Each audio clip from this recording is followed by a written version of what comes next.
Esta é a série Conversando sobre Indústria 4.0, a quarta revolução industrial, numa sequência de entrevistas com executivos e especialistas tratando de tecnologia, engenharia e produtividade.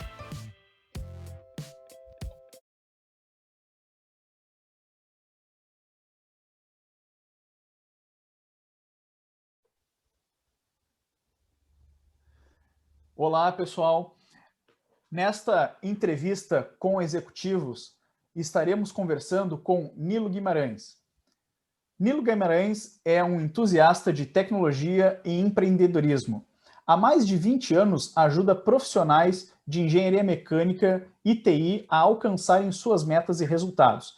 É engenheiro mecânico pela FURG, pós-graduado em automação industrial pela UFSC e mestre em educação profissional e tecnológica pelo IFRS. É diretor da Max 3D e cofundador do Conaenge. Ainda na década de 90, começou a implementação em larga escala de sistemas CAD 3D na região sul do Brasil, sendo um dos pioneiros nesta transição de tecnologia 2D para 3D em projetos mecânicos para centenas de empresas. Nos últimos anos, tem atuado fortemente no aumento de eficiência de ambientes fabris e de TI. Possui mais de 30 mil alunos na plataforma Udemy e acredita que o monitoramento e análise dos dados é parte fundamental para a solução de problemas. É fluente em programação Python e linguagem R para ciência de dados. Nilo, muito obrigado pela tua disponibilidade, pelo teu tempo, por aceitar esse convite em conversar, em trazer, compartilhar todo o teu conhecimento, toda a tua expertise, a tua longa experiência nessas questões de tecnologia. Eu tenho certeza que a nossa conversa vai ser muito legal, muito bacana. As pessoas que estão nos assistindo vão aprender muito com o que tu vais trazer para nós aqui. Então, já de antemão, te agradeço a tua disponibilidade, ter aceito esse convite desse projeto que é Entrevistas com Executivos. Muito obrigado, Nilo. Obrigado, Luciano. Eu que agradeço aí o convite, né? Vai ser um prazer falar para ti e para a tua audiência. Muito obrigado. Nilo, o tema da nossa conversa vai ser bem na área de tecnologia, de engenharia, de hard skills, soft skills, olhando esse contexto da indústria 4.0. E aí tem uma frase balizadora, né, que tu traz, que é como tornar a engenharia de projeto e manufatura mais produtiva, né? Dentro desse contexto, né, eu também costumo dizer que a produtividade na fábrica, ela inicia desde o planejamento do produto, o projeto do produto, o projeto do processo, até a hora que esse desenvolvimento chega na produção. Nesse viés, Nilo, quais são as tecnologias e conceitos que apoiam essas etapas do processo de desenvolvimento de produto para que melhore a produtividade de todas essas etapas nesse processo de desenvolvimento? Ok, essa é uma ótima pergunta e a resposta é bem ampla, né? E antes de falar de tecnologias e conceitos, eu gostaria de abordar um tópico que eu acho que é importante, principalmente para os engenheiros, né, que estão da área das exatas, entenderem as questões que não são dessa área. Por exemplo, nós como engenheiros fomos capacitados, treinados, né, a lidar muito bem com as ciências formais, né, que são matemática e lógica, e também as ciências naturais, física, química, biologia, mas principalmente a física, né? E temos dificuldade, então, de entender temas que são de outras áreas, por exemplo, das ciências humanas. Quais são os temas que são de ciências humanas? Educação. Então, quando vamos treinar ou liderar pessoas, né, temos alguma dificuldade. Um engenheiro muito técnico, muito racional, né, ele tem dificuldade nesse aspecto. E também as questões econômicas, até para entender os objetivos financeiros da empresa que ele trabalha como engenheiro, né? Então, são aspectos que nos fogem, assim. Então, o engenheiro deve ter essas outras visões até para ter uma flexibilidade maior de raciocínio, né? Não ser tão técnico, não achar que a matemática ou as equações resolvem tudo, né? Porque muitas vezes está para além, né, do que as ciências exatas conseguem nos ajudar à solução do problema, né? Então, é um ponto que eu gostaria de levantar. Um outro que eu gostaria de falar é relacionado a como vem mudando, né, para responder essa pergunta, como vem mudando as questões da engenharia. A gente teve primeiro uma mecanização, né, no século XVIII, lá, depois uma produção em massa, que muitas empresas, até no Brasil, ainda estão nessa fase, né, que seria a segunda revolução industrial. Depois passamos para uma automação com eletroeletrônica e também com o uso de computadores, e até chegar na indústria 4.0. E o que eu noto, assim, que impacta nas tecnologias e nos conceitos aí que vão, assim, definir como devemos desenvolver produtos? Eu vejo a mudança de aspectos de rigidez, assim, comportamental, né? As coisas feitas de uma única maneira, repetidas inúmeras vezes, para uma parte de flexibilidade comportamental, né? Então, essa flexibilidade ela tem que ser aceita como postura do engenheiro moderno, né? O engenheiro hoje ele trabalha com tecnologias que ele sabe que daqui a 1, 2, 3 anos elas serão diferentes, elas serão talvez existam tecnologias disruptivas que façam com que ele tenha que reaprender, né? Então isso é difícil, né? Quem estudou no século passado, né, década de 90, né, tinha processos que duravam muitos anos, até uma década, eles não mudavam, né? Mas agora a gente vê, devido até aos impactos da indústria 4.0, da transformação digital, que tudo muda muito rápido. Então, você está confortável hoje com o que você domina, daqui a 6 meses, 1 ano, 2 anos, no máximo, as coisas já se movimentam e você tem que, de novo, né, tentar se acomodar, tentar dominar novos conhecimentos para ter um bom desempenho. Então, uma vez que essa visão, assim, que muda um pouco da identidade do engenheiro, torna ele um cara mais flexível, né? Aí sim, nós podemos falar de tecnologias e conceitos. Se ele tem esse background já trabalhado, né? Daí ele pode sim ter mais benefícios das tecnologias e conceitos que a gente pode usar para desenvolver melhor produtos, né? Eu penso que tem tecnologias e conceitos até que alguns são bem antigos que nos ajudam muito. Por exemplo, tecnologia de grupo, né? Tecnologia de grupo é extremamente importante, né? Existem softwares que podem trabalhar na questão de parametrização de produtos, né? Produtos que são muito semelhantes, que têm algumas dimensões diferentes, alguns materiais diferentes, mas eles são da mesma família, digamos assim, né? Se alguém conhece tecnologia de grupo, que é algo da década de 40, 50, ele pode usar o software hoje que faz a parametrização com muito mais, digamos assim, vantagens para ele, né? Se ele conhece a tecnologia. Daí ele usa a ferramenta, que é o software, para obter o máximo de benefícios, né?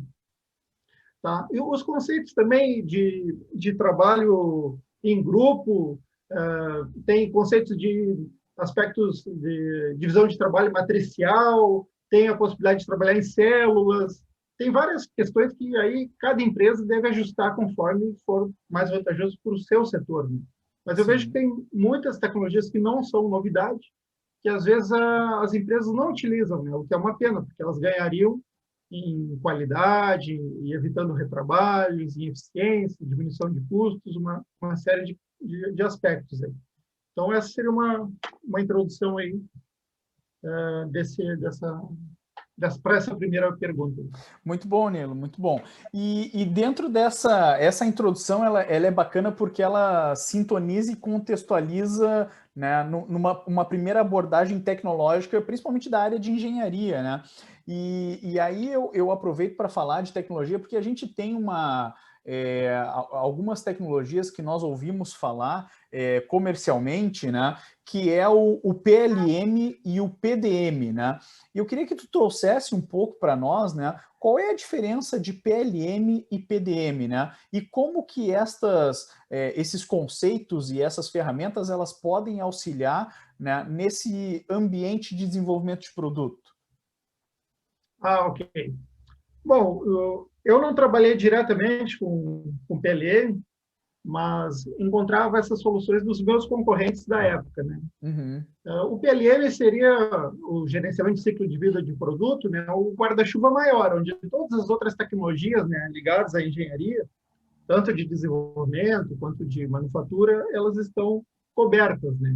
O PDM seria mais focado no gerenciamento de dados de produto, né?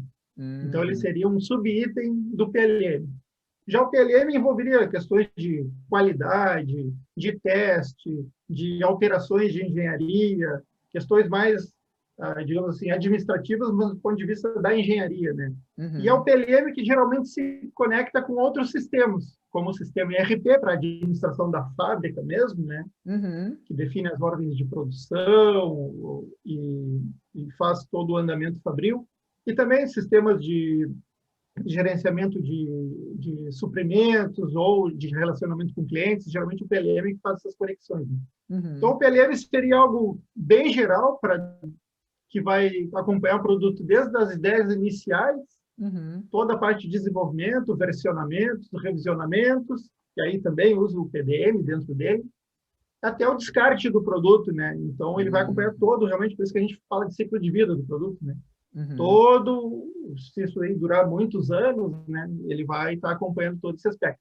E o PDM está mais ligado à engenharia, então ele vai entender os números de séries de peças, de conjuntos, subconjuntos, os relacionamentos entre estes, né, e são, digamos assim, uma pequena parte, um PDM é uma pequena parte de um PLM, na minha visão. Entendi.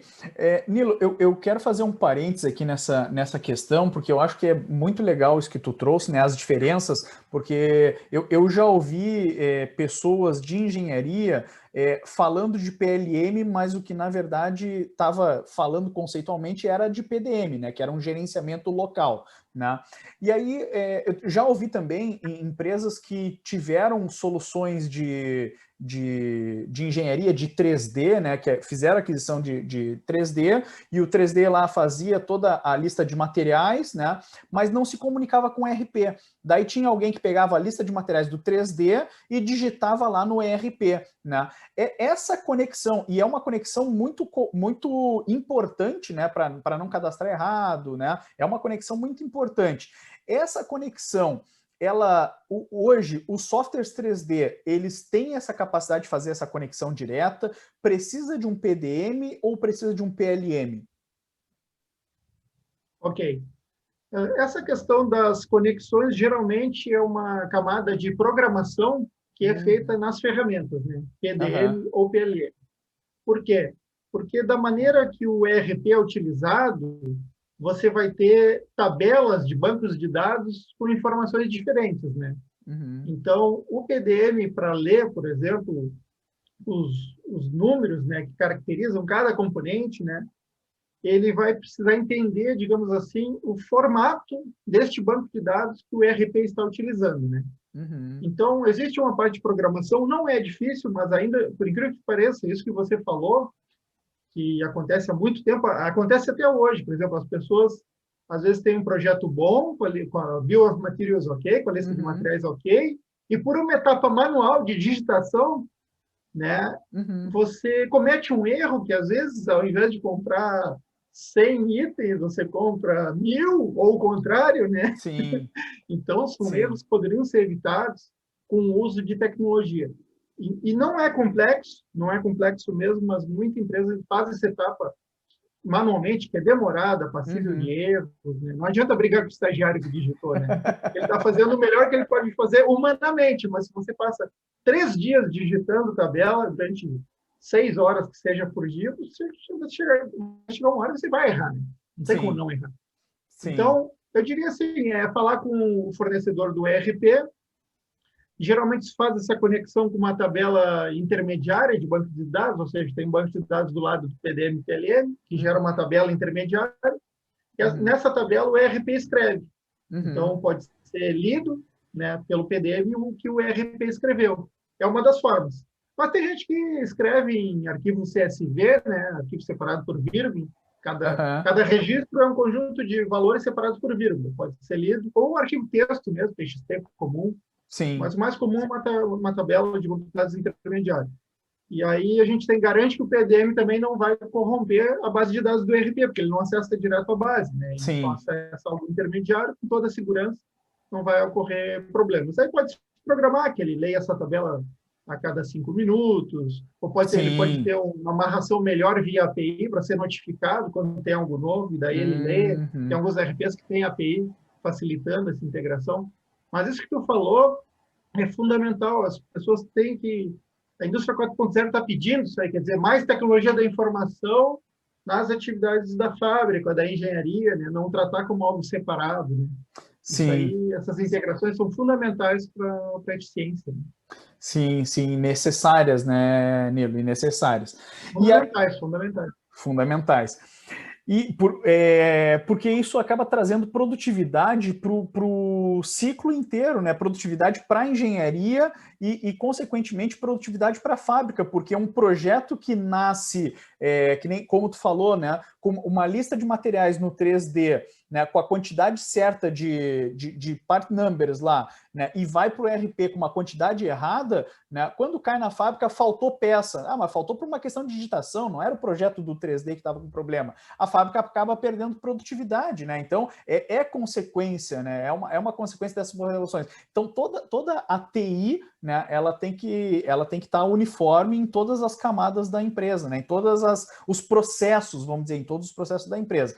E aí, aproveitando esse gancho que tu trouxe para nós, eu queria te perguntar o seguinte, dentro da tua experiência, né? O que tu tens visto de maturidade das engenharias em relação às tecnologias que podem ser aplicadas para dar suporte e apoio neste processo? Assim, eu tenho contato com empresas de diversos segmentos, né? Mas principalmente do metal mecânico, em vários estados do Brasil, mas principalmente no Rio Grande do Sul. Uhum. Nós temos profissionais excelentes, né? O brasileiro ele é capaz, os engenheiros brasileiros são bons, temos boas faculdades, boas universidades que formam gente boa e muito dedicados, assim. Mas a gente vê falhas, como você citou, né? Por exemplo, você tem um processo lá de projeto 3D que evita uma série de erros, por exemplo, interferências em montagens, isso aí é evitado devido ao Uhum. 3D. Você pode fazer simulações de cálculo estrutural, né? No regime linear ou no regime não linear. Tem uma série de questões boas que garantem o projeto, ok? Aí você tem isso, ok, e passa por uma etapa manual que gera os erros, né? Não faz sentido, né? Uhum. Mas aí é que está, a empresa trabalhando como feudos ou grupos fechados, a TI de um lado lá, a engenharia de outro lado, eles não se conversam, eles não resolvem um problema que tem certeza poderiam resolver de forma relativamente fácil. Então, da maturidade assim das engenharias, eu vejo assim, está muito ligado também com que estágio de revolução industrial que a gente está no Brasil, né? Uhum. Eu imagino que a gente está entre a segunda e a terceira revolução industrial, né? Em geral, Uhum. né? Claro, tem Sim, empresas que sim. estão aplicando o máximo que podem os conceitos da indústria 4.0, que é a quarta revolução. Mas a maioria está entre a segunda e a terceira revolução, né? Uhum. Então, qualquer aspecto novo, se o engenheiro fala em automatizar esse aspecto, pode não ser, às vezes, bem-vindo pela direção, tentar mudar um processo que sempre funcionou daquele jeito, sempre funcionou com possíveis erros, né? Às Uhum. vezes os itens são comprados, né? Eles não são fabricados, são comprados, aí tem que esperar chegar. Aí você imagina, você está esperando chegar um item errado, né? Porque o part Uhum. number foi digitado errado. Então, são coisas que não dá para entender. Então, assim, existe problema de maturidade, muitas empresas não estão ainda adequadas, mas dá para resolver e até de certa forma rápido a maioria desses problemas, assim. O pessoal, como eu falei antes, tem que se permitir, tem que ter uma visão mais flexível, assim, de permitir as mudanças em seus processos, né, para a gente conseguir maior eficiência. Né? E uma coisa interessante também, né, Nilo, do que tu traz sobre essa questão de maturidade, que tu enxerga que está num viés intermediário, né, inclusive as engenharias, né, num viés intermediário entre a 2 e a 3, né, em algum espaço aí, que muitas dessas tecnologias, tanto essas que tu está trazendo, né, de engenharia, quanto tecnologias para a fábrica, elas não são tecnologias novas da indústria 4.0, né? Elas são tecnologias que já existem no mercado há bastante tempo, né?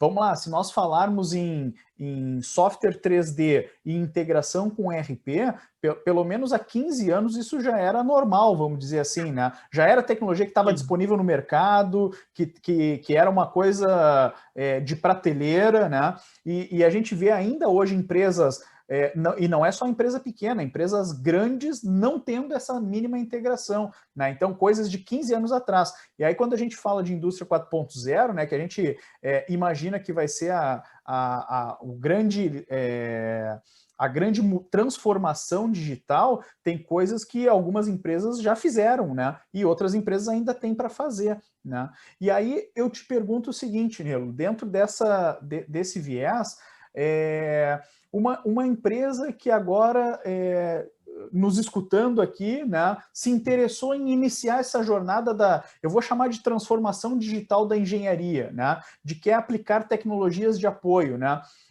Por onde que ela tem que iniciar? Né? Como é que ela inicia essa jornada, esse processo? Né? Existe um roteiro, existe um caminho, né, de maturidade que ela pode subir, assim, vamos chamar de caminho de maturidade, né, de tecnologias na engenharia, Nilo? Certo. Bom, essa transformação digital é um bom nome, eu acho que é mais ou menos isso que definiria bem, de uma maneira simples, né? A indústria 4.0 é uma transformação digital. Quando a gente fala digital, a gente está explicitamente falando de tecnologia da informação e da comunicação, né? TIC, né? Tecnologia da informação e comunicação. Coloca a comunicação porque ela é fundamental, né? Sim. Não é só a informação, você tem que comunicar. E uma definição que eu tenho para a indústria 4.0 que é a aplicação da TI, ou da TIC, né? Na tecnologia operacional, na TO, né? Então, a aplicação da tecnologia da informação e comunicação na tecnologia operacional. Então, uma maneira que eu acho que as empresas poderiam fazer é fazer essa conversa entre... Se a empresa é pequena, bom, que coloque uma pessoa da TI, geralmente uma pessoa jovem, está disposta a aprender outros processos, que conheça os processos da engenharia, né? Que conheça como é que é feito o projeto de produto, ou as questões da fábrica, para que ela veja as possibilidades, daí com a visão dela de TI, essas questões básicas que a gente fala, né? Integração entre sistemas, ou via arquivo texto, via arquivo CSV, ou via banco de dados. Ele vai achar uma solução que simplifique outros processos que ele está vendo ali, que o pessoal está com muita digitação, com muita consulta manual, ou eles não são alertados de problemas. A gente pode ter a TI alertando as pessoas, né? Mais adiante eu vou falar isso relativo à fábrica, né? Alertando as pessoas quando as coisas vão mal, né? Porque se você descobre o problema na hora, o custo é bem menor do que se você descobre 2 horas depois ou 2 dias depois, né? Sim. Então, são coisas que alguém de TI pode enxergar e começar a fazer essa visão lateral, né? Porque hoje, se o profissional da engenharia é muito especialista, ele olha o projeto, ele é projetista, ele é engenheiro de projeto, ele faz aquele projeto muito bem, e o passo seguinte fica todo no amadorismo, né? Embora ele seja um excelente projetista, não pode, alguém tem que ter a visão lateral para fazer, não, peraí, a gente pode melhorar essa etapa, porque não adianta o projeto ser excelente, se os dados para o RP vão ser ruins, depois as compras ou as fabricações dos itens vão ser errados em relação ao maravilhoso projeto que foi feito, né? Então, essas questões de balancear um pouco, né, a qualidade em cada etapa e não se perder dinheiro, não se perder qualidade do trabalho numa etapa simples. Eu acho que esse exemplo que tu deu aí foi fantástico, porque quem está nos escutando percebe muito bem. Realmente não faz sentido um projeto de engenharia bem trabalhado, bem pensado, bem dimensionado, ok, e na etapa seguinte se perder muito disso, né? Não faz nenhum sentido. Né? Então seria isso, talvez aproximar o pessoal de TI, que no final a transformação digital depende deles. Né? Sim. São profissões que não existem hoje, talvez tivesse, precisasse de um engenheiro de transformação digital dentro de uma empresa. Sim. Mas hoje não existe, então vamos aproximar o pessoal de TI, que ele conheça nossos processos, né? De engenharia, e daí poder sugerir melhorias. Né? Sim, e uma coisa interessante também é que o time de TI, além de ter esse conhecimento de ciência da computação, tem uma questão muito forte de gerenciamento de projetos, tem uma questão muito forte também de métodos, né? Agora a gente vê falar bastante essa questão de métodos ágeis, né? Então, que são micro entregas, né? Então, são entregas mais fatiadas, mas que fazem acontecer ao longo do tempo. Não é uma grande implementação, são pequenas implementações, e aí pode fazendo os ajustes, né? Então, essa integração que tu traz para nós, né, de TI com engenharia, esse é uma integração que tem tudo para dar certo, né? E tem um potencial, né, gigante em relação à implementação de boas práticas de engenharia com boas práticas de TI, né? Sim, perfeito.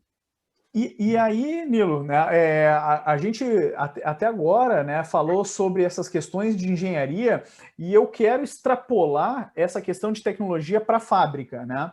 Então, quais são os conceitos e tecnologias que podem ser utilizados na fábrica também para otimizar processos, para melhoria de produtividade, né?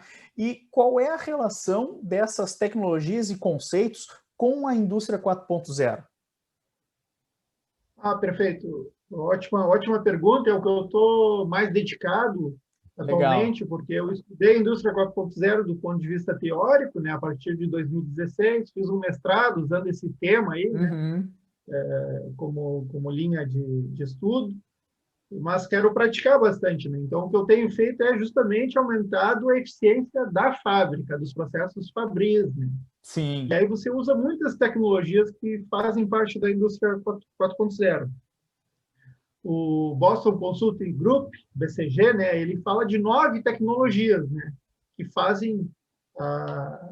tornam real a indústria 4.0, ou possível, né? A Sim. manufatura 3D, a integração horizontal e vertical de sistemas, a computação em nuvem, as simulações, enfim, são 9 tecnologias, né? Uhum. E muitas delas a gente usa para, por exemplo, aumentar a eficiência da fábrica. Então, como é que a gente tem feito hoje? As siglas, né, a sopinha de letrinhas, no caso aí é MES, né? É Certo. Sistema de Execução da Manufatura, é o Uhum. nome do sistema, MES, sistemas MES. E hoje está tendo uma explosão de sistemas MES. Por quê? Porque para o pessoal de TI é muito simples coletar dados, né? É muito Uhum. simples mesmo. E hoje, com as facilidades que a gente tem de hardware barato, por exemplo, nós coletamos dados com um sensor de tensão ligado a uma máquina que é ligado ao Arduino, né? Uhum. Uma placa de baixo custo, né? Geralmente para prototipagem, e até esse aí é um outro dilema. Tem gente que acha que o Arduino é só para prototipagem. Não Uhum. é. Eu conheço empresas que aplicam profissionalmente o Arduino. Ele é colocado nas máquinas e ele fica trabalhando durante anos, né? Sem dar problema. Mas se der problema, você gasta ali R$ 100, R$ 150 e troca a placa assim, Sim. facilmente. Mas, ou seja, esse hardware que era uma barreira antes, ela está muito barato, né? Uhum. E depois você tem programação. E daí programação o pessoal de TI domina muito, né? Então Uhum. eles estão coletando muitos dados.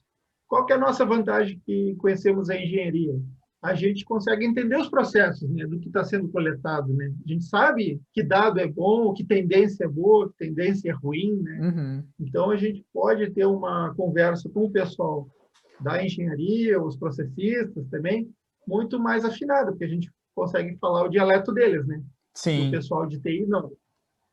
Mas, especificamente das tecnologias da indústria 4.0 que permitem a gente fazer isso, está ligado à internet das coisas, que agora está indo para um lado de serviços, na internet dos serviços, porque as pessoas não querem ter mais um produto, elas querem ter uma experiência, um serviço, né? Essa que é a Uhum. visão que está tendo, né? A gente usa muito isso, a comunicação de rede, né? Wireless ou cabeada mesmo, internet, banco de dados, certamente, né, que a gente tem que totalizar esses números, e também mensageria, né? A gente pode alertar o empresário que a máquina parou, está em vias de parar. A gente pode fazer gráficos cruzando todos os dados, quase como se fosse um BI, assim, mostrando aspectos relevantes, né, para o Uhum. negócio dele. Os diretores podem ir em viagem, acessar do seu celular, do seu tablet, de onde estiver no mundo. Esses dados estão na web, né? Uhum. Então, a comunicação, olha a comunicação aí da TIC, né? Sim. Tecnologia da informação e comunicação. A gente tem que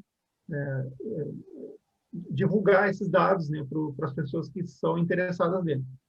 Então, a gente consegue aumentar o OEE, que é o Índice Geral de Eficiência Fabril, por Uhum. máquina, por setor e para a empresa como um todo, porque o empresário vai saber ali se os equipamentos dele estão com a disponibilidade alta, com a qualidade alta, ou com desempenho alto, ou não, né?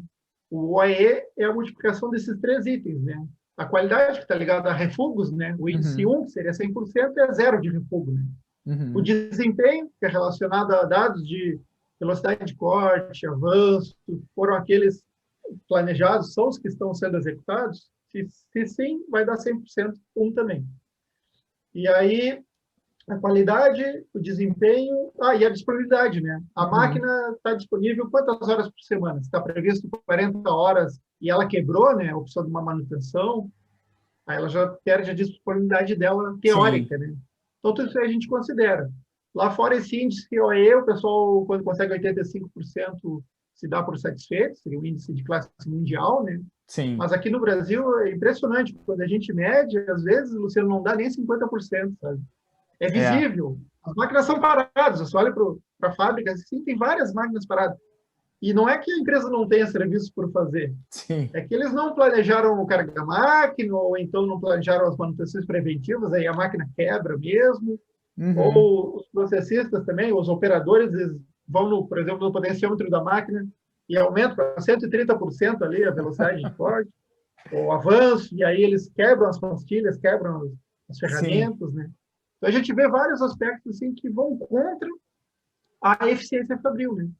Então, todas essas questões a gente pode levantar e aí os gestores poderem treinar melhor seu pessoal, orientá-los, né? E aí obter os melhores resultados.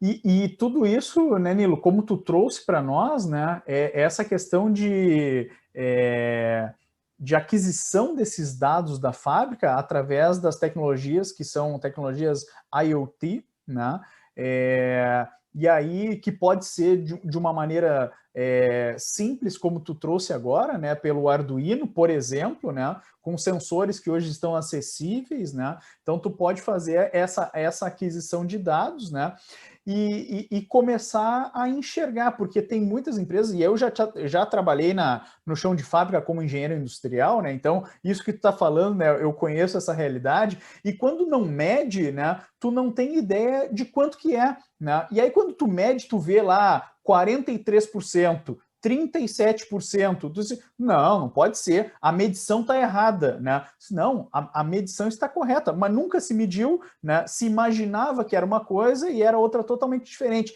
Então, olha a importância de medir. Né? E é o que tu traz. E hoje tem tecnologia acessível para isso. Né?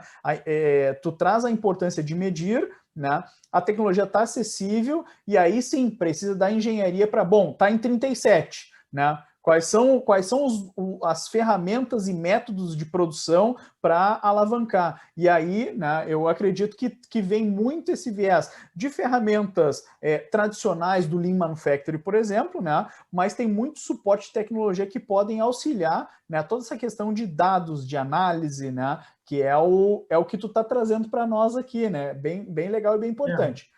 É, Por favor. fica à vontade, pode concluir. E aí, nesse contexto, o que eu queria te perguntar é o seguinte: quais são alguns exemplos, né, de tecnologias que poderiam ser aplicadas, ou conceitos que poderiam ser aplicadas na fábrica, que pudessem melhorar dimensões como qualidade, como atendimento? E aí, quando eu falo atendimento, eu falo de flexibilidade de fábrica, lead time, a questão de custo, a questão de segurança, né, para trazer mais essa questão de tecnologia para o, né, gestor que quer resolver problemas da gestão dele. Eu tenho um alto índice de refugo, eu tenho um baixo índice de eficiência, eu tenho muitos acidentes na minha área de trabalho, ou então eu tenho uma questão de custo de manutenção que está saindo fora do projetado no budget, né? Como é que ele pode utilizar tecnologias, né, para esses viés que são problemas de negócio, né, Nilo? Sim, sim.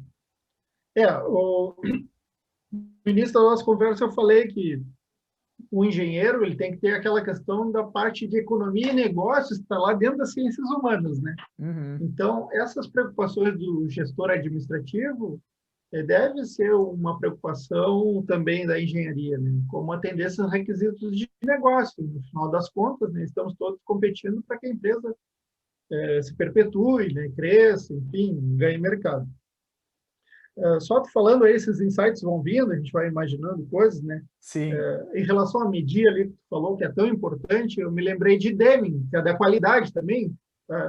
A mensagem dele tem mais de meio século, né? Uhum. Então, ele falava que se você não mede, você não gerencia, né? Uhum. Então, a nossa ideia é medir para que a pessoa saiba, comparando com o padrão, né? Se ela está bem ou está mal, quão mal está ou quão bem está. Você Uhum. citou números aí de OE, de eficiência geral, de 37%. Por incrível que pareça, tem empresas que a gente encontra esse número horrível, né? É muito baixo, É. 37%. Significa que o parque fabril dele, que custa milhões, está subutilizado, às vezes mais de Uhum. 50% no caso aí, né? Sem ser Sim. utilizado. E outra frase, eu acho que é de Deming também, é que em Deus nós acreditamos, todos os outros nos tragam dados, né?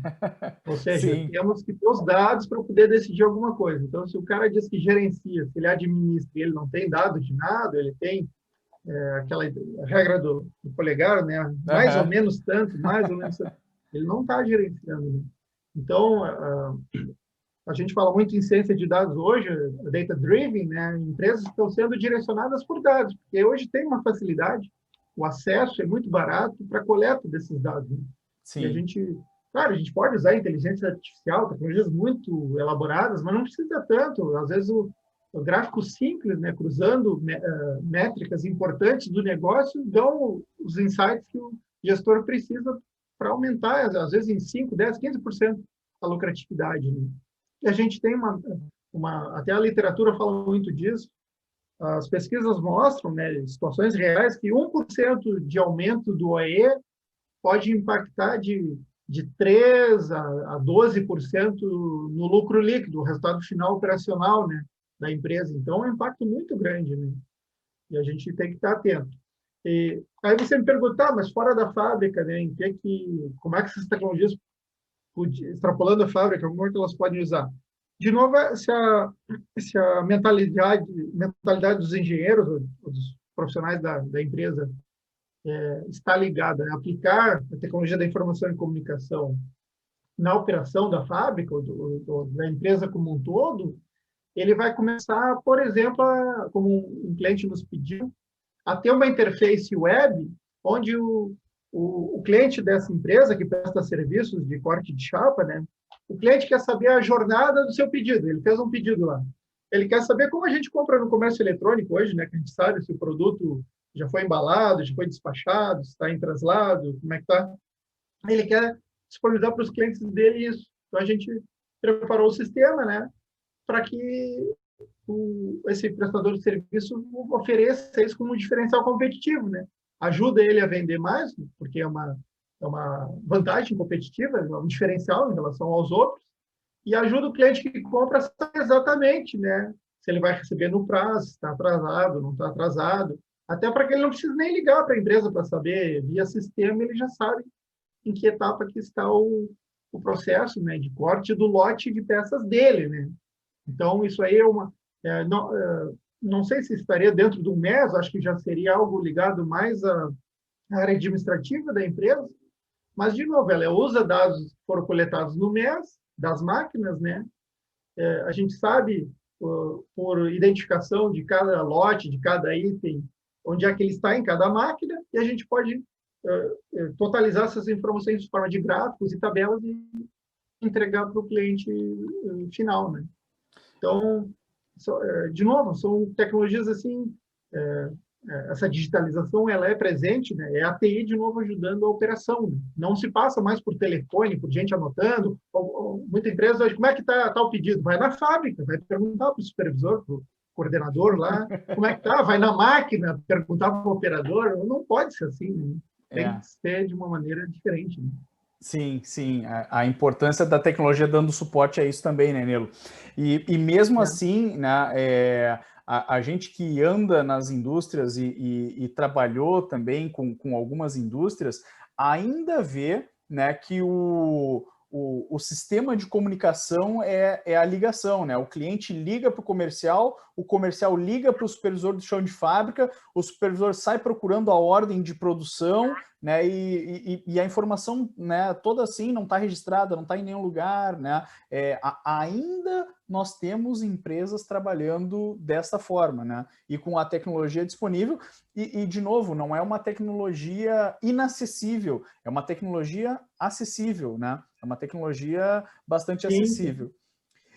E aí, a gente ouve falar, Nilo, eu vou ir para uma linha agora, talvez de uma tecnologia mais avançada, né? Quando a gente fala em que ainda tem empresas trabalhando em procurar a ordem de produção pela fábrica para saber onde está o pedido, eu vou trazer um contraste que eu quero te perguntar o que é a tecnologia Digital Twin, né? E como que a empresa pode se beneficiar dessa tecnologia? Ok. O Digital Twin seria o irmão gêmeo digital. Tem a fábrica física, né? Uhum. E a fábrica digital.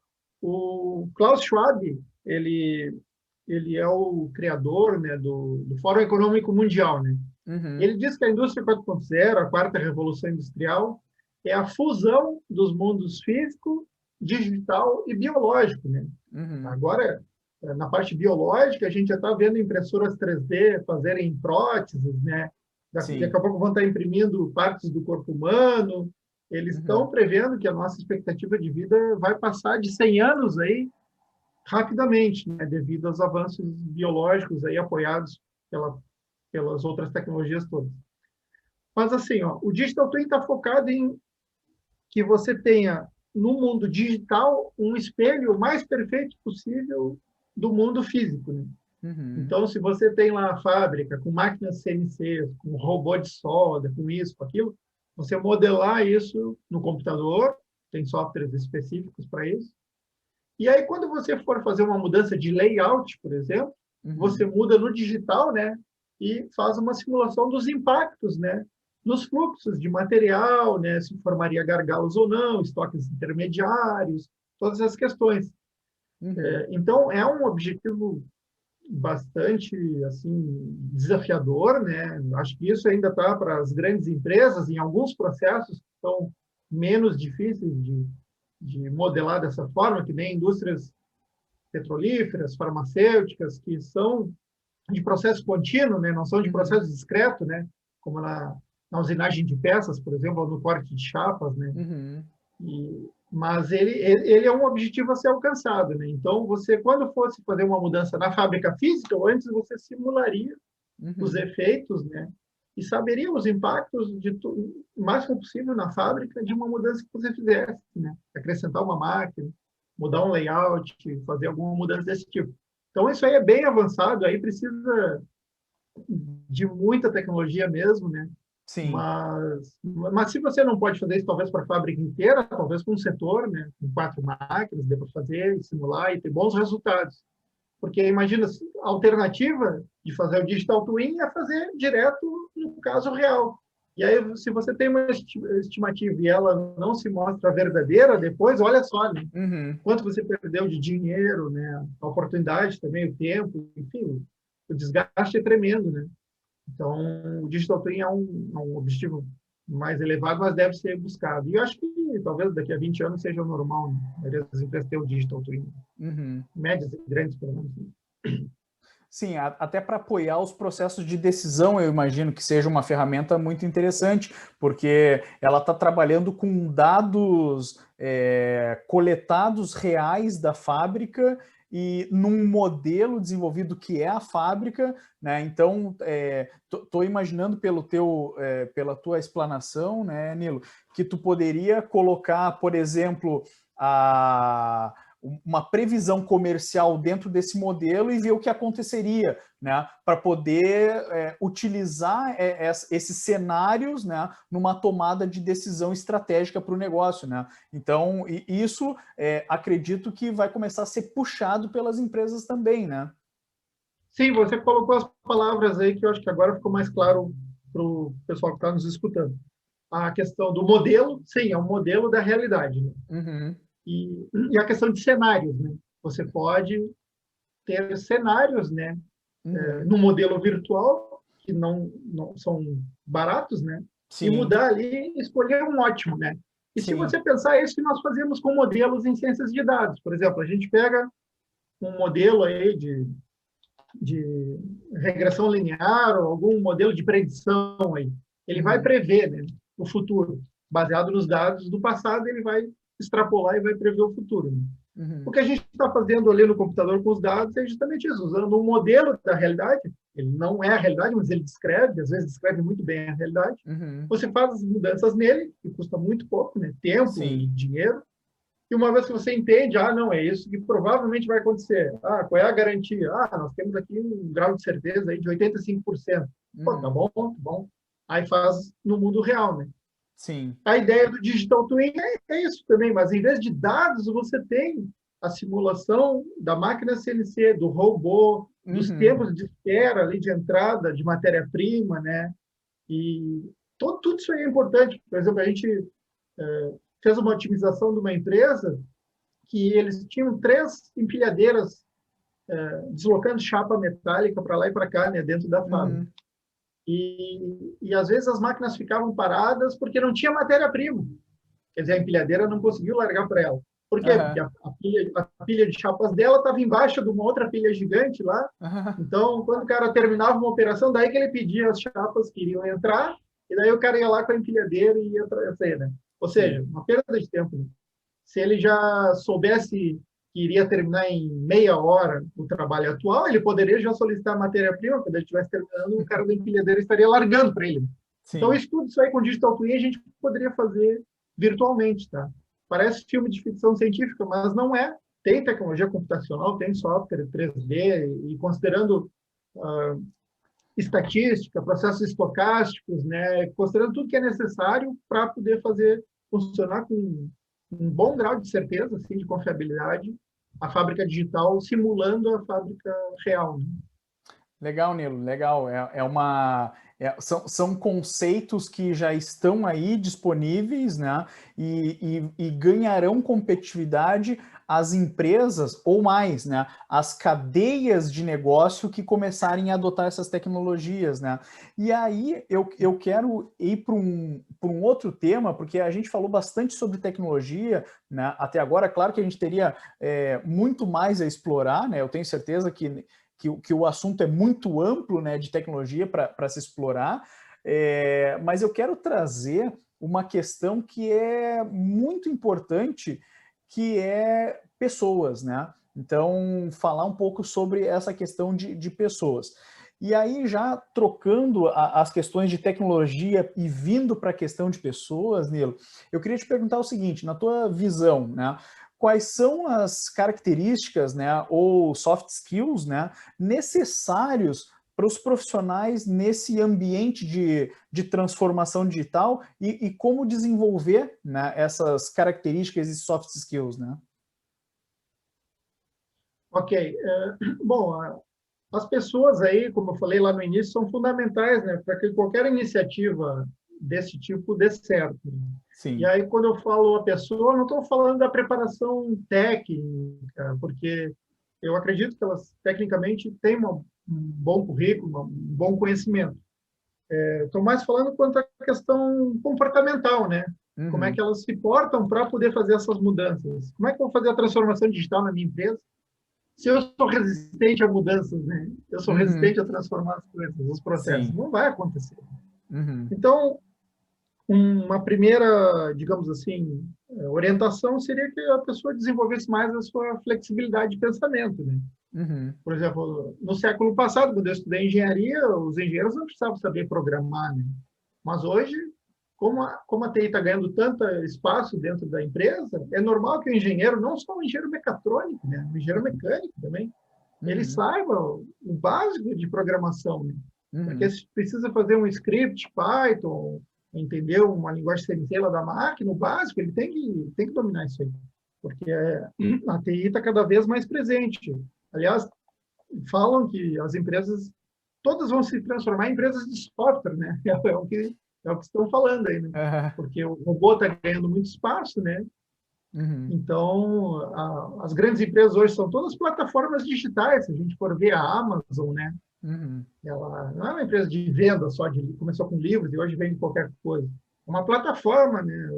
O próprio Facebook, as plataformas que da Apple tem, enfim, então isso está muito presente. Então, do ponto de vista de soft skills, né? Uma competência seria essa de ter flexibilidade, né? Que eu falei Uhum. lá no início. Outra é ter o autoconhecimento. Você trabalha sempre com incentivos, né? A gente sempre, qualquer um de nós, né? Então você vai ter mais energia para poder se dedicar mais naquilo que são incentivos positivos para você, né? Então você tem que Uhum. saber o que você realmente gosta mais, né? Às vezes a gente tem que se envolver com questões que não são a nossa preferência, mas isso não pode ser a maioria das vezes. Na maioria das vezes você tem que estar envolvido com aquilo que são incentivos positivos para que o seu melhor desempenho ele apareça, né? Então o autoconhecimento é importante. E existem testes, né, para verificar seu perfil pessoal, né? Se tem o MBQI, se não me engano, tem a questão até tem na internet assim roteiros ali onde você responde dezenas de perguntas e eles traçam teu perfil, né? Se você tem um Uhum. perfil mais técnico ou se você gosta mais de trabalhar isolado, mais com pessoas, enfim, ele vai traçando assim Uhum. os seus incentivos, assim. E aí você deve respeitar isso, porque essas são as, digamos assim, as crenças e os paradigmas básicos da pessoa, né? É Sim. como você é. Não que você não possa mudar, mas esses exigem uma mudança de identidade, né? Que é muito Uhum. mais difícil, né? Sim. Então, digamos assim, acomodar, se conhecendo, né? Eu sou melhor em fazer tarefas que envolvam muita matemática e estatística. Pô, se envolva com ciência de dados, procure isso. Outro Uhum. não, não consigo me concentrar muito tempo, eu tenho que estar com gente. Ou então vá liderar equipes, né? Vá para o chão de fábrica, vá para as questões mais dinâmicas, assim. Uhum. Procure, com seu autoconhecimento, se colocar em questões, em situações, em cenários, né? Onde Sim. os incentivos vão fazer você mostrar o melhor, né? Uhum. Então, o que eu gostaria de falar também. Muito importante que eu aprendi no mestrado, sabe? A questão de como é que a gente estuda, né? Às vezes na engenharia, ou na preparação, até pós-engenharia, o pessoal usa muito a questão de aprender sobre fatos e conceitos. Aí a gente usa, nesse aspecto de aprender sobre fatos e conceitos, muito a memorização, né? Uhum. Só que a memorização ela é limitada, né? Uma, porque a nossa capacidade de memorizar é limitada, né? Sim. Um outro aspecto que isso é desnecessário muitas vezes, porque a informação está disponível, né? Se você tem uma conexão à internet, se você quer uma informação, ela está Uhum. ali, em inglês, português, espanhol, no que você quiser. Sim. Então, dominar só informações não tem tanto valor quanto tinha há 30 anos atrás, né? Porque a Uhum. informação, ela é de domínio público, ela está à disposição, né? Uhum. Então, o que se pede assim para os profissionais de hoje é que eles se envolvam mais com questões procedimentais e atitudinais, né? O Uhum. aprendizado verdadeiro de processos a gente aprende quando a gente executa o processo, né? Uhum. Então, um exemplo claro é como você aprende a andar de bicicleta, por exemplo, né? Não é lendo livros sobre como andar de bicicleta, é pegando Uhum. uma bicicleta, tentando, errando e acertando. Daqui a Sim. pouco você ganha uma competência inconsciente, você nem sabe explicar bem como é que você anda de bicicleta, né? Uhum. Tem física toda envolvida ali, mas você consegue andar e reproduzir bem com grande competência. De dirigir um carro também, né? Falar um idioma estrangeiro, muitas vezes o engenheiro técnico como é, tem que aprender inglês, tem que aprender espanhol. O que ele pega? Pega o dicionário, né? E começa a decorar as palavras, né? Não aprende nunca, não vai aprender nunca. Vai estudar 10 anos e não vai aprender. Sim. Porque quando é que tu aprende um idioma? Quando tu lida com as frases, no contexto, né? Sim. Tu não pode decorar as palavras, tem que ser alguma coisa quase que inconsciente falar. É mais Uhum. a emoção do que razão, né? Então, o engenheiro que Sim. é muito racional, às vezes tem dificuldade com isso. Se você reparar, a não ser engenheiro que seja músico também, né? Ele tem essa parte de percepção auditiva melhor. Mas se o engenheiro é muito técnico, ele tem uma tremenda dificuldade de aprender um outro idioma, né? Sim. Então, a gente tem que cuidar com isso. Por quê? Porque são conhecimentos procedimentais, né? Você aprende a falar um outro idioma falando. Você Sim. vai errar, mas isso é parte do processo de aprendizado. Sim. Então, se os engenheiros querem se envolver com a transformação digital, ele tem que aprender Python, tem que aprender linguagem R, e ele só vai aprender isso, não é lendo sobre isso, é Uhum. executando programas, tentando e errando, e aí aprendendo. Isso no mestrado foi fantástico, porque foi bem claro esse ponto, assim, dos 4 tipos de conhecimentos. Factuais, os fatos, né? As Uhum. capitais dos estados brasileiros, é um fato, né? Ou os tipos de metais ferrosos, tem os Uhum. nomes lá, é um fato. Os conceitos mais básicos, né? E daí conseguir aplicar eles em situações reais, aí muitas vezes você precisa da atitude correta e entender os procedimentos. E aí está envolvido com o procedimento, não só ter decorado as etapas do procedimento, que é coisa totalmente diferente, né? Sim, Então, sim.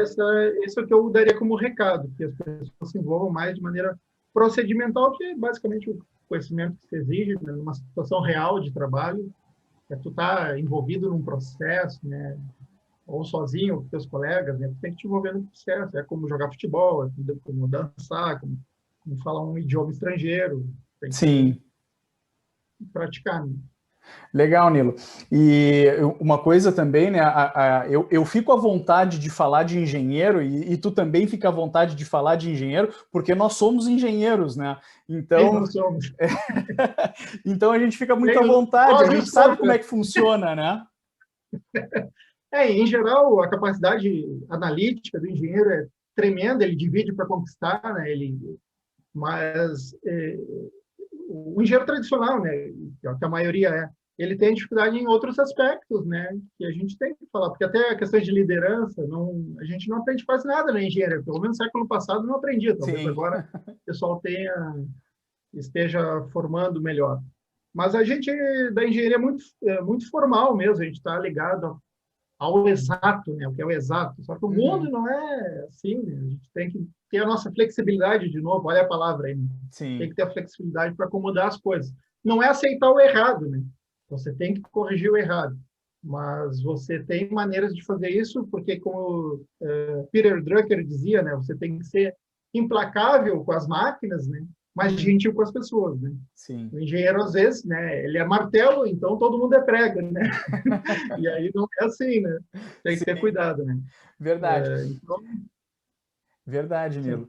E aí, né, nessa questão que tu traz, bem, bem importante, né, sobre esses comportamentos, essas características, esses soft skills, né, eu queria te perguntar o seguinte, na tua visão, como que se desenvolve, né, ou se tem alguma dica específica para alguém que está entrando no mercado de trabalho e para alguém que já está no mercado de trabalho? Nós, né, engenheiros aí com longos anos de formação e estamos há longos anos no mercado, né? Existem diferenças ou dicas, né, de como desenvolver, né, esses soft skills, Nilo? Isso aí é difícil dar uma receita, né, a ser seguida por todos, porque isso vai muito a partir do autoconhecimento, verificar o que é melhor para o teu estilo, né? Uhum. Mas eu acho que a flexibilidade comportamental pode começar a ser exercitada nas questões do dia a dia, né? Uhum. Por exemplo, nós somos ligados a processos, então a gente tende a fazer sempre as mesmas coisas todos os dias, né? Uhum. E o desafio seria mudar um pouco, né? Mudar um pouco, parece bobagem, mas usar o relógio no outro pulso, né? Pegar um caminho diferente para se deslocar, tentar Uhum. mudar um pouco, escutar outras músicas, tentar flexibilizar um pouco o teu dia a dia para dar espaço para ter outras leituras, né? Uhum. Começar a exercitar outros aspectos que estavam adormecidos, estavam parados ali, que você pode ir mudando, né? Uhum. Mas esse autoconhecimento eu acho que é o fundamental. E uma coisa que dá para fazer, que eu aprendi no mestrado, é um russo chamado Vygotsky, ele falou de uma área onde a gente está mais apto a aprender, né? Uhum. Tá? Nós temos uma área de desenvolvimento real, que é o que nós conseguimos fazer sozinhos, né? A nossa competência atual, isso nós Uhum. conseguimos fazer, damos conta e tal. Geralmente, aquilo que fazemos, sabemos fazer bem, a gente acha muito fácil. Né? Antes de Uhum. saber, era difícil, ou dificílimo, né? E depois que a gente aprende, parece que perde valor, né? Pô, isso aqui é tão fácil. essa transição, né? Sim. E tem uma zona de desenvolvimento que é o do potencial, que tu pode alcançar de potencial, que é o que tu poderia aprender com outros, né? Outras pessoas que já sabem, colegas, enfim, professores, que poderiam te ensinar. O que ele fala? Tu trabalhar nessa zona, que ele chama de ZDP, Zona de Desenvolvimento Proximal, porque Uhum. está entre o que tu consegue fazer e o que tu tem potencial de fazer. E alguém pode pensar, mas por que tu não tenta aprender algo que está fora do teu potencial? Porque a chance de aprender é praticamente zero, tá? Tu não Uhum. consegue pular 10 degraus da escada, né? Tu tem que ir de um em um. Sim. Então, isso ele falava mais para a educação infantil, né? Para a criança mesmo, que ela Uhum. usa muito a brincadeira, né? O lúdico, né? Para poder se exercitar em algo que ela não está preparada ainda, mas Uhum. ela vai aprendendo na brincadeira, né? Com os coleguinhas, ou mais velhos, ou que sabem fazer, ou com o professor, mas também vale para o adulto, tá? Então, tu Uhum. saber o que tu tem potencial de aprender, né? O que é a tua ZDP e te exercitar nesse aspecto, né? Não tentar dar um passo muito maior, porque tu vai te frustrar, tu não vai conseguir, né? Sim. Então, verificar o que está ao teu alcance, com a ajuda de outros que saibam, e te Uhum. exercitar nessa área, que é uma zona de desenvolvimento proximal, entre o que tu sabe hoje e o que tu tem potencial rápido de aprender com a ajuda de outros, né? Legal, Nilo, legal, muito bacana essa tua explicação, porque isso é um ponto de partida, né? O autoconhecimento e a partir do autoconhecimento desenvolver, né, algumas características que são lacunas e fortalecer algumas características que já são fortes, né? Isso é. Meus colegas de mestrado e professores brincaram que eu gostei tanto disso porque foi a única equação que eu achei no curso, né? A ZDP, a ZDP, Zona de Desenvolvimento Proximal, é igual a ZD potencial menos a zona de desenvolvimento real, né? Foi a única equação que eu achei no curso, por isso que eu gostei, né? Não, é o meu lado engenheiro de novo, né? Sim, Aparecendo. Eu vi uma aplicação prática e fácil de explicar, né? Qualquer pessoa pode entender isso. Né? sim, Ah, não vai sim. além do teu potencial para esse mês ou para esse final de ano agora, tu não vai conseguir. Mas uma Aham. vez que tu melhore, aí a tua ZDP muda, que aquilo que tu não sabia fazer, tu consegue fazer. Aí agora tu pode dar outro passo. Né? E Muito legal assim esse fazer. conceito. E esse cara foi um gênio, né? Um russo lá, estudou medicina, era psicólogo também, e ele até me impactou também, de verdade, assim, a história de vida dele, porque ele descobriu com 26 anos que ele tinha tuberculose, naquela época não tinha cura, 8 anos depois ele faleceu, né? Uhum. Mas mesmo quando ele estava acamado, ele não podia escrever, né? Então ele ditava para alguém escrever as ideias dele. Né? Bah. Então, nesse momento difícil, em vez do cara se vitimizar, né? O que Sim. ele fez? Não, eu vou ajudar as pessoas, eu descobri coisas, eu quero ajudar. E ele falava, foi isso, na verdade, que mais me impactou. Bah. E a mensagem clara para passar para outros é a questão da ZDP, que eu confio muito nessa pequena fórmula aí que ele nos passou. Muito bacana, Nilo, muito bacana. Traz um conceito novo, principalmente para nós da área técnica, né? Sim, sim, sim. E agora eu quero te fazer uma provocação, né? A gente falou sobre técnica, a gente falou sobre pessoas, e agora eu quero fazer uma provocação juntando isso, tecnologia e pessoas. Na tua percepção, Nilo, qual é a relação entre tecnologia e pessoas, né? Entre tecnologia e o trabalho, né? Daqui onde nós estamos para o futuro? Tá certo. É, essa pergunta é bem polêmica também, né? Ela mexe muito com a gente, né? Porque mexe conosco, ainda que estamos trabalhando, e também para o futuro dos nossos filhos, né? Nossos netos, o que vai acontecer, né? Uhum. É assim, cara, eu tenho uma visão bem positiva, né? Bem positiva, porque eu tenho uma visão, daí a parte econômica que entra, né? Que é uma visão que a gente precisa ter. No momento que a tecnologia chega, ela aumenta a riqueza de cada indivíduo, né? Se Uhum. pegar lá o PIB, né, de países que implementaram tecnologia, o PIB per capita tem Uhum. a Coreia do Sul, Singapura, tem vários outros países além dos Estados Unidos, Alemanha, né? Uhum. Que aí essa riqueza individual aumentou. né? Você tem o PIB per capita muito crescente nesses países, né? Uhum. E aí o que o indivíduo faz, todos, quando tem mais dinheiro? Ele tenta reduzir seus desconfortos, né? Ou seja, ele começa a demandar produtos e serviços porque ele tem como comprar, Uhum. ele tem dinheiro para isso. E esses produtos e serviços vão ter que ser supridos por outros, né, concidadãos que vão produzir para ele, ou vão atender com serviços ele, né? Então, Uhum. os empregos vão surgir.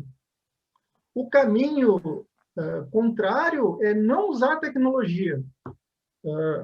Eu ouvi falar que Milton Friedman, ele chegou na China, na época que a China era pobre ainda, né? E o pessoal não usava máquinas, né? Nas áreas de construção civil. Uhum. Usava pá, enxada, esse tipo de coisa, né? Uhum. E aí, isso na década de 60, eu acho, 70, eles eram bem pobres nessa época. E aí os chineses, com a visão errada naquela época, dizendo que eles faziam isso para dar mais trabalhos às pessoas, porque tinha mais gente com enxadas e pás, né? Uhum. E aí o Milton Friedman olhou para o cara e disse, quem sabe então você troca então essas empadas e enxadas e pás por colheres, né? Que aí Uhum. você terá mais empregos das pessoas removendo terra com colheres, né? E aí é um contrassenso, né, cara? Não é Sim. assim. Então, o que a tecnologia traz? Ela vem, ela impacta. Não quando ela chega é difícil, né? Porque ela pode acabar com algumas profissões. Isso é verdade, é verdade. Ninguém está dizendo que não. Mas logo a seguir, em pouco tempo, ela aumenta a riqueza de todos e esses demandam entre si serviços e produtos e todos ganham mais dinheiro. E eu fico sempre pensando, né, Luciano, pô, quando existiam as velas, né? Não existia luz elétrica, né? Não Uhum. existia o lampião, só existiam velas. Quando o lampião chegou, os fabricantes de velas se impactaram muito, né? Reclamaram bastante. Aí Uhum. veio o lampião. Aí depois, quando a lâmpada incandescente, lá Edison criou ela, inventou ela, e tinha outros que inventariam logo a seguir, se não fosse ele. O pessoal do lampião reclamou também, né? Uhum. Depois veio a lâmpada LED, que Uhum. impactou toda a indústria de lâmpada incandescente, mas é assim, o trem da história não muda. O que nos cabe, assim, como profissionais, orientar nossos amigos, nossos filhos? Abracem a mudança, se preparem, estudem, né? Sim. Sejam digitais no dia a dia, né? Usem o smartphone, tentem fazer um projetinho com o smartphone, né? Coisa Uhum. simples, com Python. Uhum. Comece a exercitar, né? Porque no final vai ser bom, porque do contrário, se a tecnologia não chega, a gente fica não fica competitivo como país, né? Uhum. Aí se a gente vende menos, a gente começa a ter menos recursos per capita, né? E isso Uhum. é retrocesso, né? Então Sim. devemos ter uma visão positiva, acreditar. Por exemplo, estamos melhor agora do que no século XV? Muito melhor agora, né? Uma Uhum. pessoa pobre hoje tem muito mais riqueza e recursos do que um rei, né, da Idade Média lá. Né? Então, nós Uhum. temos água quente em casa, a maioria das pessoas tem um Uhum. carro, pode ser um carro velho, mas ela tem recursos, luz elétrica, coisas que não existiam, né? Então, Sim. a gente tem que ter uma visão positiva. Mas há um desemprego tecnológico e algumas profissões vão deixar de existir. Por exemplo, motorista de carro, de ônibus, de caminhão, com a inteligência artificial é certo, né? E daqui a Uhum. 20 anos, eles não existirão, né? Porque será tudo para robôs, para máquinas, para computadores. É ruim, não. É bom, porque o nível de acidentes vai cair vertiginosamente, né? Uhum. Muito menos gente vai ficar mutilada ou vai morrer nos acidentes de trânsito. Ainda Sim. vão acontecer, mas vão ser raríssimos. Né? Hoje Sim. não, né? Acontece Sim. demais. Né? Então, eu sou bem otimista. Acho que vai ser bom. Espero daqui a 20 anos estar vendo isso aí que eu estou divulgando agora, que melhorou bastante. Acho que vai ser assim. Que legal. Vamos torcer e vamos trabalhar para isso, né? Vamos trabalhar para Sim. isso. Nilo, eu quero fazer um fechamento de toda essa nossa conversa, né? Que eu tenho certeza, né? Pelo quanto a gente criou um roteiro, né? Mas a gente teria possibilidades de ampliar esse roteiro muitas vezes aqui, né? Então Sim. eu quero fazer um fechamento de tu apresentar as soluções da Max 3D, né? De tu falar um pouquinho da empresa que você é o diretor. Ah, perfeito. Bom, nós temos atuado mais fortemente ligado à engenharia com a questão dos sistemas APS e MES. Né? O APS para o planejamento da fabricação, que ele considera o carga-máquina, ou seja, quantas máquinas vão estar ocupadas, isso dá uma previsibilidade da capacidade de produção e das entregas que vão ser obtidas com o processo, né? E com o sistema MES, que está mais ligado ao monitoramento dos dados, aos gráficos e tabelas, mostrando o OEE, mostrando disponibilidade, qualidade. É isso que eu tenho estou mais envolvido ainda aproveitando o meu lado engenheiro. Né? Mas nós temos soluções ligadas a monitoramento do que as pessoas fazem nos computadores, buscando uma eficiência das pessoas nos computadores. A gente consegue bloquear distrações, né? Bloquear Facebook, redes, outros softwares que não são adequados, né? Porque eu acho que isso é importante. Se você retira as distrações, sobra o que é importante, que é o trabalho, né? Então, fora do horário de folga, a gente tenta criar um ambiente que seja favorável ao bom desempenho. Né? É isso que a gente... As pessoas têm liberdade, mas fica o histórico lá, se elas estão trabalhando, às vezes a empresa precisa de um desempenho dela e ela está envolvida com notícias de futebol, outras coisas aí. Também tenho trabalhado com a questão de garantir a infraestrutura de TI, tem softwares que monitoram, também ligado a dados, né? Monitoram, digamos assim, o estado de saúde da rede, né? Os computadores, os servidores, né? Os hubs, switches, a parte de comunicação, se está ok, né? Sim. Isso aí são softwares de monitoramento. E também segurança da informação, né? Trabalhando com segurança da informação. Mas o que eu mais estou focado, assim, que eu gosto, que eu uso mais da indústria 4.0, é essa questão do chão de fábrica, monitorar, né, como é que as máquinas estão produzindo, mostrar esses relatórios, integrar com ERP, integrar com BI. Isso aí está sendo bem legal. Né? Consigo aplicar todo esse conhecimento assim, de tantos anos. Né? Muita coisa a gente aprende na prática, outra a gente estuda na bibliografia e quer ver acontecer, né? A gente pode ajudar muito, né? A gente tem o know-how para isso e aí a gente está à disposição aí. Quem quiser melhorar a sua eficiência fabril, pode contar conosco. Muito bem, Nilo. Muito obrigado pela explanação. E essa nossa conversa, né? Eu aqui fazendo uma retrospectiva rápida, né? Então a gente falou sobre tecnologias aplicadas à engenharia, nós conversamos sobre tecnologias aplicadas à fábrica, nós conversamos sobre pessoas, sobre soft skills, né? Nós conversamos da relação tecnologia e trabalho, né? Agora tu traz o que é a Max 3D e as suas soluções, né? Então a gente tem um roteiro aqui bastante rico, né, de informações, e eu tenho certeza de que quem está nos assistindo agora gerou vários insights e muita curiosidade de ir atrás de alguns temas que nós pincelamos ou comentamos aqui nesse bate-papo. Então, Nilo, eu aprendi um monte, né? Eu gosto muito dessas discussões, né? Então eu te agradeço por essa conversa, né? Tu trazer muitas características não só técnicas, né? Mas também de pessoas, que é muito importante também, né? Então, tecnologia não acontece sem pessoas, e tu falou isso no início da nossa conversa, né? Então, eu te agradeço muito por trazer todos esses insights, por trazer todo esse conhecimento, compartilhar conosco aqui, né? E quem sabe em outras oportunidades, em outros momentos, em outros projetos, né? A gente converse mais, né? Sobre outros assuntos e explore outros temas. Nilo, muito obrigado por ter participado desse projeto Entrevistas com o Executivo. Muito obrigado, Luciano. Foi ótima conversa contigo. Hein? Então tá bom. Um grande abraço, Nilo. Um grande abraço, pessoal. Até mais. Tchau, tchau.